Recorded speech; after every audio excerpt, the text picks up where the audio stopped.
Hey everybody, welcome to the channel, True Crime Stories.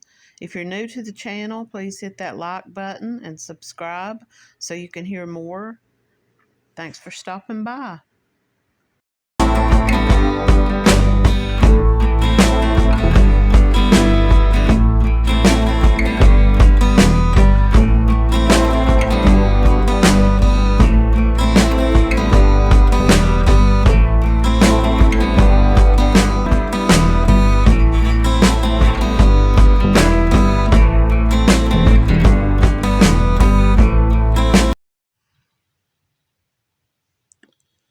Lola Fry was last seen on November the 14th, 1993. Lola Catherine Fry was a 28-year-old former dancer at several Indianapolis nightclubs. She was trying to make a fresh start when she disappeared in Indiana in 1993. A former resident of Greenwood, Indiana, Lola was very close with her family, including her parents, younger brother, and 4 sisters. She checked in with them regularly, sometimes multiple times per day.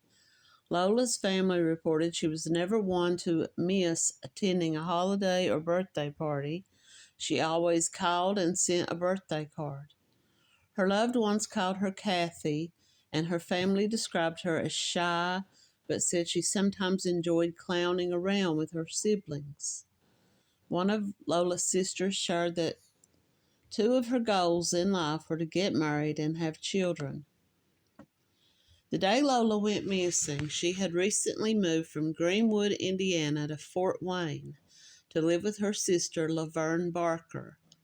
On November 14, 1993, Lola went back to Greenwood to visit some friends, and Laverne reported that Lola had only taken enough clothing with her to last a couple of days. Several reports state that Lola spent the evening of November the 14th with a former boyfriend. She attended a party at a friend's apartment in Indianapolis. Other partygoers indicated that there was drugs and alcohol at the party and that Lola had been consuming both. At some point, Lola passed out, and her ex-boyfriend was seen carrying her down to the car. He is thought to be the last person to see her, but he has never been charged in connection to Lola's disappearance.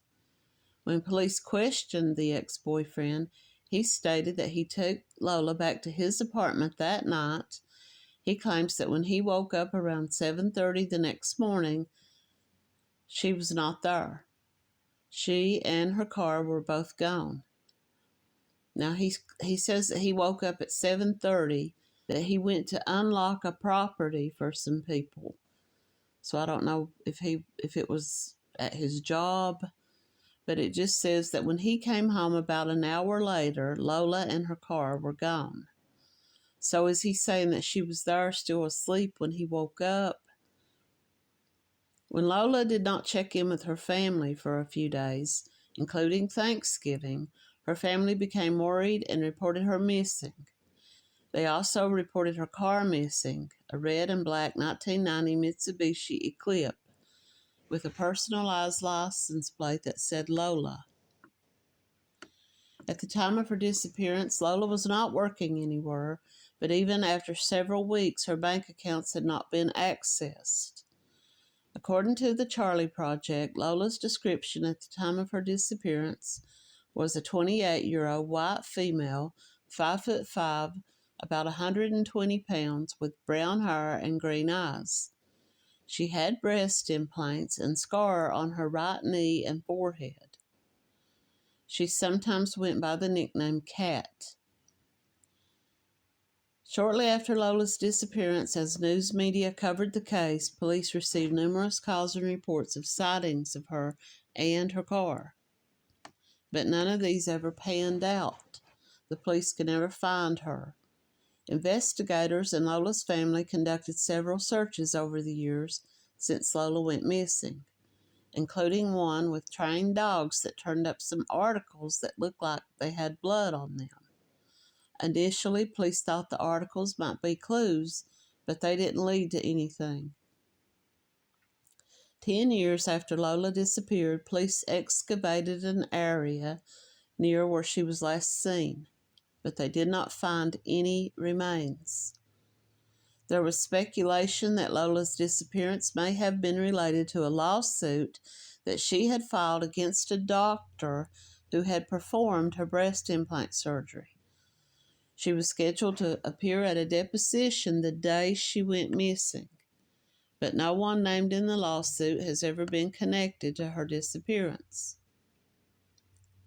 Lola's case still remains unsolved, and she is classified as a missing person. Police do believe foul play was involved. According to two of her sisters, they believe that Lola was dead the night she went back to the apartment with her ex-boyfriend. They believe that he had some help getting rid of her body, and they think that he hid her somewhere on private property where police have not been able to search. Her family hopes that whoever knows what happened to Lola will someday come forward. Anyone with any information regarding her disappearance can contact Crime Stoppers or the Indiana State Police at 317-899-857. One other tidbit I will say here is that Lola won a lawsuit against her former employer. Lola and several other dancers who worked at Brad's Gold Club won a lawsuit against their former employer who had provided breast augmentation surgery for 40 dancers. In exchange for funding the surgery, so basically what it is these women, this man, this employer that owned this dance club, paid for these women to have, or arranged with this doctor for these women to all have breast implant surgery. And it was his decision or his idea to, in exchange for this, that he would prevent these women from being able to dance for anyone else other than his club for a period of time. And the women wouldn't agree to that. They filed a lawsuit against him based on this, but also based on the fact that they claimed that they didn't understand the health risks involved when they got these implants. And it says that they won the lawsuit against the employer. Lola Catherine Fry's older sister, Darlene Pitts, said the people who were with her sister that night that she disappeared, the people at this party, she said that none of them were ever named as suspects and they were never charged. They were questioned by investigators, but that was the end of it. Some of them have passed away since, and there are still people out there that know something, she says. Her family had declared her legally dead, but they never gave up hope that there were answers and that someday they may find those answers or they may find her remains and that they would finally be able to get to the truth. The never-ending hope that those answers will arrive comes up every time her family hears investigators are looking for something new.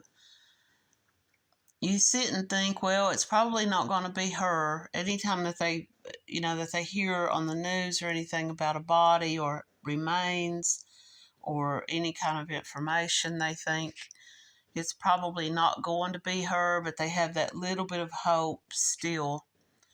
And over the years, she says they pay close attention to every news story that they hear.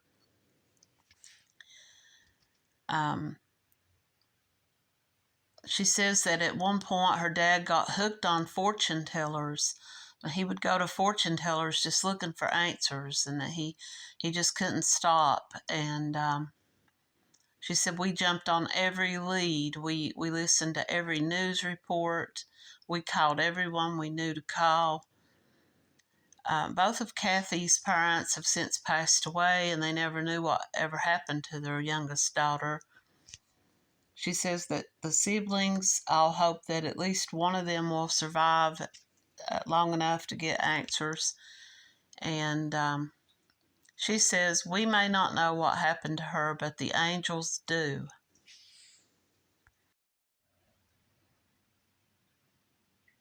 In the story of the disappearance of Lola Fry, this woman's name was mentioned that authorities had begun to search an area. They thought that there might be a link between these two disappearances, which occurred about 4 years apart. I tried to find a link. The only thing I could find was is that this took place in the world of dance clubs, strip clubs in the Indianapolis area. These women were both strippers or dancers, exotic dancers, and probably did kind of move in the same circles. I'm not sure if this woman in this story was one of the women named in the lawsuit who had filed the lawsuit over this breast augmentation. It doesn't say anything about that in her story. And they thought there could have been a possibility that both women were taken by the same people. And it had something to do with this outlaw biker gang. Her name was Shannon Turner. She went missing December 4th, 1997, from Indianapolis, Indiana. She was a white female. She was 33 years old at the time of her disappearance, 5'9" and about 125 pounds. It was unknown her last clothing that she was wearing, but she was known to wear blue jeans with black combat boots, and usually she had on some type of t-shirt. She had red hair and brown eyes. She has a small scar between her eyes, and she has the following tattoos: a butterfly on her right shoulder, a spider web with flowers on her left shoulder, a pair of lips on her right butt cheek, a ribbon across her lower back, and a half moon smoking a cigarette on her right thigh. She has the word rage on one ankle and a dragonfly on the other ankle. She used the stage name Bubbles or Tawny, and she was dancing when she was still an exotic dancer in one of these clubs when she disappeared. She had pierced ears and was often known to dye her hair. Sometimes in some of the photos she had blonde, others she had darker hair, but at the time of her disappearance, her hair was dyed a red. She was last seen December 4th, 1997 in Indianapolis. She was employed as an exotic dancer at Babe's Showgirls on Lafayette Road. She was seen leaving the club that night after her shift ended in the early morning hours. Turner and her boyfriend, David Mays, who was an enforcer in this outlaw motorcycle gang, had become engaged in November of 1997, only a few weeks before she disappeared. Authorities learned that Turner and Mays had an appointment to apply for their marriage license in early December, but she decided to cancel those plans. According to her family and friends, she was attempting to end the relationship entirely. Turner said she would bring Mays home to meet her family in Kenosha, Wisconsin at Thanksgiving, but she did not show up. She last spoke with her family on December the 1st of that year when she called her mother collect. Her car was in the shop being repaired in the days leading up to her disappearance, so her boyfriend, David Mays, was driving her to and from work. Turner's landlord and a service worker saw her on December the 3rd with her boyfriend in her apartment that day. This was the 3rd. This was the last day that anyone, she was seen on the 4th in the early morning hours after she'd gone out to work that night. Her shift ended 2, 3 o'clock in the morning. The club closes, and that was the last time she was seen. But she was last seen with her boyfriend in her apartment. She put her dog in the backyard and chained him up as she left for work that day, December the 3rd. She apparently never returned home because her dog was still chained in the yard 3 days later. Her neighbors called the Humane Society, complaining that the dog had been chained up and that no one had come to turn it loose. And they came and got the animal and took it to a shelter. Her family became concerned when she failed to show up for Christmas. Now, this was basically 3 weeks after she was last seen. They had not spoken to her. She had prior plans to come home for Thanksgiving and Christmas. She didn't show up for Thanksgiving. She said she was bringing this man home to meet her family, but she didn't. And she had told some of her family and friends that she was trying to end the relationship. Her landlord called her relatives in January of 1998 and said that she had not been back to her apartment since the last time that they had seen her there on December the 3rd. She had not been back to the apartment at all.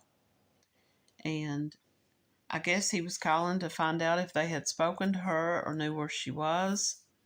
Her dog has been taken to a rescue or a shelter, and I'm assuming maybe she had mail piling up and maybe her rent was due. So the landlord reaches out to the family, and they, at this point, realize something's going on. So they traveled to her apartment, and they began to remove her belongings, and they filed a missing persons report. There was no sign of a struggle or foul play inside of the apartment. And the family filed the missing persons report, and this was about 6 weeks after her last known sighting. In January, Turner's mother called the number her daughter had called her from in December. A man answered and said his name was John Walker. He said that he did not know Turner, but he did know her boyfriend, David Mays. He said that he had hired David Mays to house sit for him in December, and that it was possible that Turner may have come to his home with Mays at the time that she made this phone call. Mays was imprisoned for 3 years following Turner's disappearance on unrelated charges. Authorities questioned him about her case, but he denied any involvement, and he refused to take a polygraph test. In the spring of 2002, he was charged with several counts of federal racketeering, which included one of the charges that he was charged with was Turner's murder. He was acquitted of all the charges in 2004. They had nothing to go on to charge him with murder. They had no evidence of foul play. He didn't take a polygraph test, which would have been inadmissible in court anyway. They had no sightings of her. They had no evidence of any type of crime. So they really had nothing really to charge him with her murder. And those charges were later dropped, or he was acquitted of the charges, it says.